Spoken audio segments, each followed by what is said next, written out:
how to cancel pending order on Robinhood. Hi everyone, welcome back to our channel How to Geek. In today's video I'll guide you on how you can actually cancel pending order on Robinhood, so just make sure to watch this video till the end. In order to cancel pending order on Robinhood, let's say you bought a stock or a share of a specific company and it's still pending, and now you want to cancel that pending order, then just open the Robinhood app, by the way. And then once you basically launch the Robinhood app, you'll be on this page by default, right?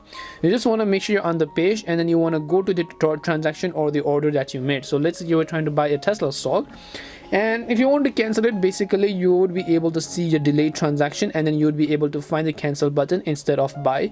And when you just tap on the cancel button, your stock order would be basically canceled, and then your money would be refunded into your account.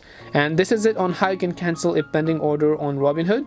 We hope the video was really helpful, and if it did help you, make sure to leave a like and subscribe to the channel. If you have got any more questions, feel free to leave them down. Thank you very much for watching till the end, and see you in the next video.